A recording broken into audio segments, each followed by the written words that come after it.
Hi and welcome along to AFTV Transfer Daily, the show that keeps you up to date with players that have been linked with a summer transfer move to Arsenal. Brought to you today from Las Vegas, Nevada. Check it out. We are here at Caesars Palace, the legendary Caesars Palace. And how cool a setting is that? It's better than the studio, isn't it? Well, for me it is anyway, although it is so hot out here. The programme brought to you today by our friends Unibet. Do not forget you can check out their excellent blogs. The link is in the description. I've been doing some for them. They've had some other brilliant writers as well, so make sure you check that out. Unibet bringing you this presentation. But right about now, we are outside Caesars Palace, and the talk everywhere that I've seen at Arsenal fans since I've come over here, and on the plane coming over here, is all about Laurent Koscielny. Fans are absolutely stunned. They cannot believe that Arsenal's captain is refusing to play. He's gone on strike basically. He's not made the trip here to the US. He's saying that he's not going to play again until he gets his move. There's a lot of talk that he might try and buy out the contract himself. Of course, he's not like he's on like about 5-10 grand. He's on £90,000 a week. And now, because he hasn't been able to get the move that he wants to Bordeaux, Rennes are interested in him as well. You know, he's basically just thrown the toys out of the pram and said, I am not playing again until I get my move. And as I said, there's a lot of talk today that he may be prepared himself to buy out the contract that he has with Arsenal, similar to what Neymar did when he moved to PSG. Now, I don't know what you guys think of this situation. For me, I find it disgraceful. And I did see some people getting at me in the comments, right? I was coming on the plane and I was looking at it and they go, Robbie, you hypocrite, because you told Zaha to do the same thing. I said, listen, I didn't tell Zaha to do it. What I was saying is that Arsenal put pressure on Zaha by putting in that bid, and maybe he might throw his toys out of the pram, because listen, this is what some of these footballers do nowadays to get themselves a move. But the Koscielny one, I think, you know, and I suppose Palace fans will say it, if Zaha tries to do it, I think he's been very disrespectful to a club that has like brought him from obscurity, giving him a platform, turned him into a French international. When he first came to Arsenal, don't forget, no one had ever heard of him. And he became a French international. He would have played at the World Cup had he have not been injured. So I really do think that, you know, and the other thing, you know, me and Troops were discussing this on the plane as well. He's 33 years old now. I know he's coming towards the end of his career, but does he not think about the legacy of his career? When you go now and you pee off all Arsenal fans by forcing this move, how are you going to be remembered at Arsenal? Are you going to be welcomed back by the fans at Arsenal? You're not, are you? What, to go and play for Rennes or Bordeaux for a year, 2 years? I just don't get it. But the only thing I can think of was there some sort of agreement between Arsenal and Koscielny where Arsenal said, yeah, listen, you can get your move, and Arsenal have reneged on that. That's the only thing I can think of. We don't know exactly what's gone on behind the scenes, but it's a horrible situation. And the other thing what's got me debating as well is, does that mean that Arsenal had no plans to get a defender? We know that they've been trying to get Saliba in, and the Saliba deal is possibly still going to happen, but he's going to get loaned back to Saint Etienne. So was it then that they're thinking, right, we're keeping Koscielny, he'll go next year, Saliba will come in, and they're not planning to get a defender this summer? Because we need a centre-back, end of. We need a centre-back. And hopefully the only good thing that might come of this now is that it forces Arsenal to go out there and get a decent centre-back. Because what? If Koscielny leaves, what is it then? Mustafi and Socrates? Come on.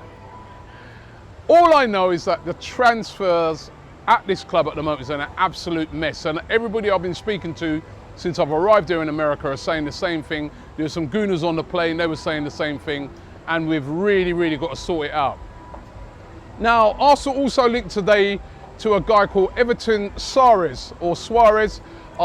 He's a Brazilian. He played recently in the Copa America for the Brazilian national team. Plays for Grêmio. He's only 23. And last season scored 10 goals and had 3 assists in 28 games. And as I said, featured in the recent Copa America, said to be a really, really decent player. PSG also really interested in signing him as well. He's a winger, and we all know that Arsenal are on the hunt for a winger. At the moment, that seems to be one of their priorities. I think defender should be a bigger priority, but he's a winger that they're looking at, and he has been linked with Arsenal today. Zaha has also been heavily linked once again today. Lots of talk that, you know, Arsenal are going to go in and make another bid for Zaha. He is apparently still priority number 1. He's the player that Unai Emery wants to bring in, but are they going to be able to get this deal done? That's what everybody is asking themselves, the same question. Are we going to be able to get this deal over the line? And if not, will Arsenal turn to Malcolm again everywhere today?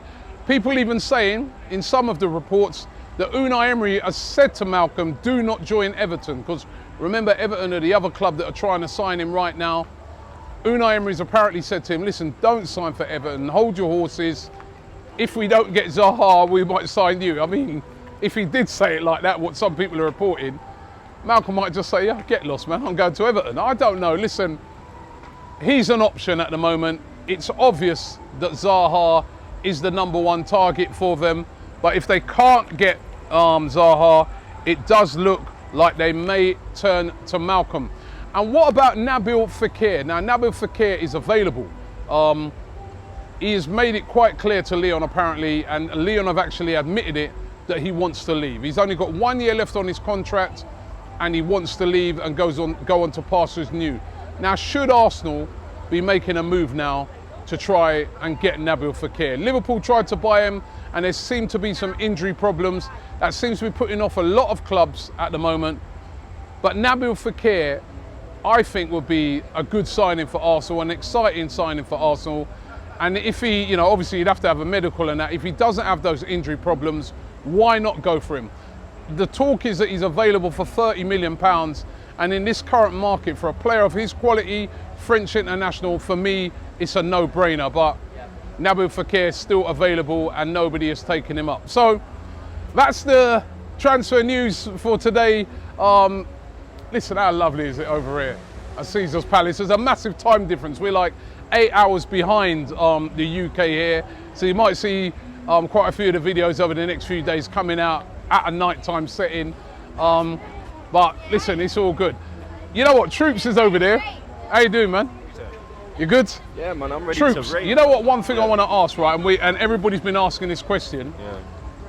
Koscielny's a captain, obviously, and now he's going to be gone. I mean, Arsenal have come out and they've said that, you know, basically, you know, they're going to discipline him. It's unacceptable what he's done. They're going to have to appoint a new captain now. I'm surprised they haven't stripped him of the captaincy already, but they're going to have to appoint a new captain. For you, who would you appoint as new captain? Lacazette. Lacazette blood clots there all day. Ooh. He's a leader. Okay. He fights. The intensity he shows on the pitch, Ewik is 100%. And he's the one that you look at. You understand? He's the one that you think that he can actually rass up some of these players in the dressing room. Okay, there was a guy on the plane who suggested Bellerin. Yeah, he was saying Bellerin might be a good... Yeah, I'm not with I that. don't think Bellerin's leadership... Nah, he's not he's come through the ranks, he's Arsenal through and through. He knows what it means, but I don't think he's a leader, is he? When it comes to this, you understand? What about Xhaka? Nah. Why not? He's a captain of Switzerland. Yeah, but he's my feelings on Xhaka. You know what? When I look on it, though, he's one of the few players that does have that leadership quality on the pitch. Shit. That's the problem. So you're not having Xhaka? Nah. For me, Socrates or Lacazette, but preferably Socrates or Lacazette. Preferably Lacazette. All right, we're going to put it out there today. I want you guys to let me know in the comments who should be Arsenal's next captain, because for me, Koscielny should never wear that armband again, even if he stays. He shouldn't wear the shirt again. He shouldn't wear the shirt again. I think he's done. Yep. But who should be Arsenal's next captain? And also, I want to get your thoughts on it. Has the whole Koscielny thing revealed that Arsenal weren't intending to get a centre-back apart from Saliba, and that they were looking to keep Koscielny on for an extra year and no Saliba in the, Saliba coming in the next year? Does that show you again that there's serious faults with Arsenal's transfer policy at the moment? Let us know. Thanks for watching the show. Don't forget the Unibet link. Get onto those blogs, and we will be back tomorrow. Bye. back again.